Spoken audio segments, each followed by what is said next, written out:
G'day, welcome to Fodder 101. My name's Brady. I'm going to show you my small system of fodder for my animals. Come this way. This is my system. It's a bucket system, starting with a stainless steel pail which we fill full of grain, and then we fill full of water and let sit for 24 hours. There's one actually over the back over there that's still sitting at the moment. We'll go in a little bit later on. What type of grain do you use? This is a wheat, but you can use barley. I find wheat's a little bit better. A lot of other people recommend barley because they find it better. Now, I suggest that you make sure the grain is not heat treated. It will not grow if it's heat treated. So just make sure when you buy your grain that it's specified feed and not heat treated.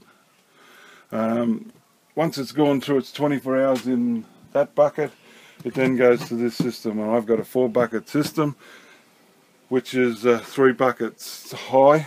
The first bucket is just a normal bucket, no holes, water can sit in it.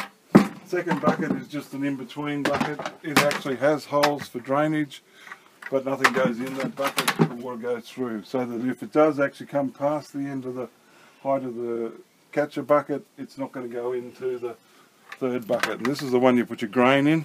I particularly use these blue ones here for the chicken feed, and I only do them on a sort of monthly basis because I can put them under oyster racks.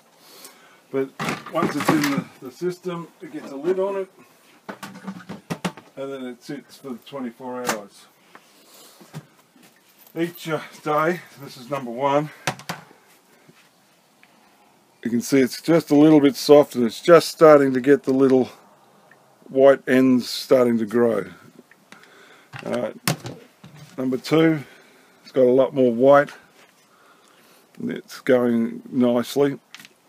Number 3 is really getting some white as the stalks are starting to grow. And number 4 over here, these are almost ready to go out into the trays. And that's really good. And they start to clump together and can actually get a little bit hard to get out of the bucket, and then you just tend to upturn it into one tray and then disperse it. What I do each time is I'll take number 2. Each day I empty the buckets out. Well, twice a day, once in the morning and once at night. Once in the morning, once at night. You can see there's a little bit of colour in them. On the first day that'll be really brown. On the second, third and fourth day it's a little bit lighter, and I just tend to throw it off to the side. Because we're on tank water, sometimes the 4th day is really clear, and we'll reuse that water to put in with the grain, just so that it's, we're not wasting all the water. And then all we do is just put a bit of water back through it so it seeps through. And the bucket itself actually acts like a little steamer, and it keeps it quite warm in there.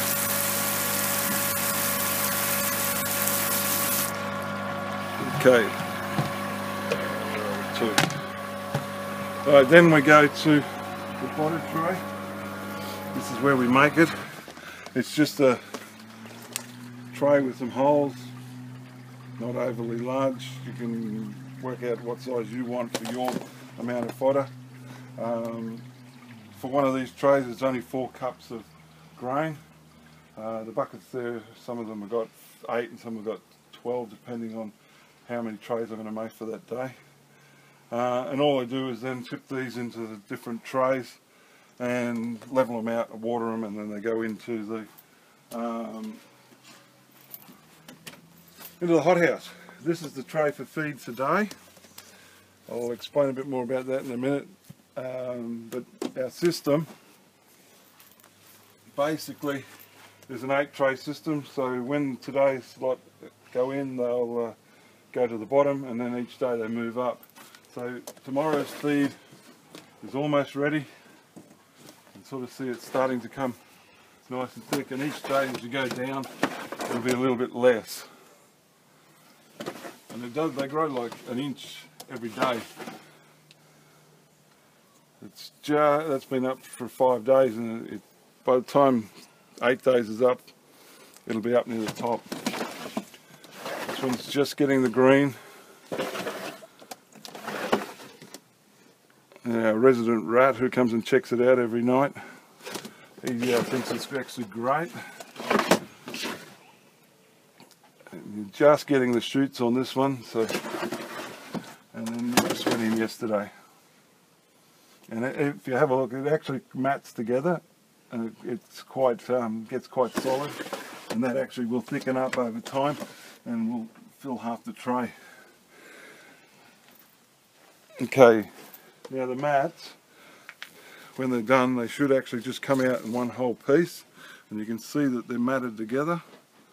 And then what I do to actually be able to feed different animals is I actually give this to the pigs.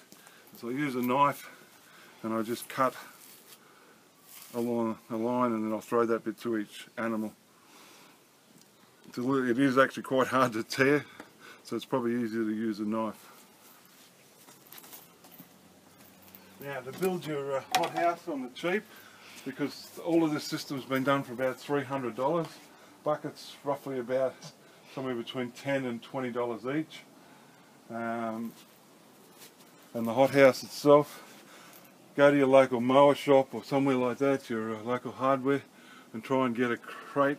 This was a mower crate and an old pallet, and I basically built the shelter, some other pallets to make the shelves, and then just bought some hard plastic for hothouses. And I think all up this thing actually cost me $25 to build. So yeah, if you source around, you can do it. I've got another one just starting there that we're going to actually do a few extra things in. That was just recycled. Again, old mower crates, an old door I got off a house, whatever, and it all worked. Temperature wise, in Tasmania here, we go between sort of 0 degrees and 30 degrees Celsius. And it stays reasonably warm in there. Some people have to put heaters in or humidifiers because it does get down below 0 degrees. I haven't got that problem.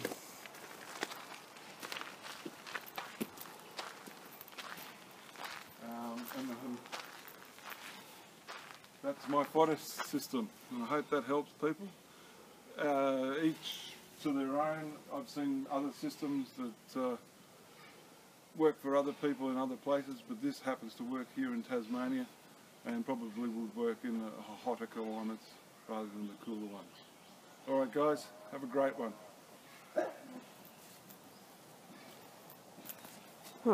8 minutes and 8. It worked. Oh, still going.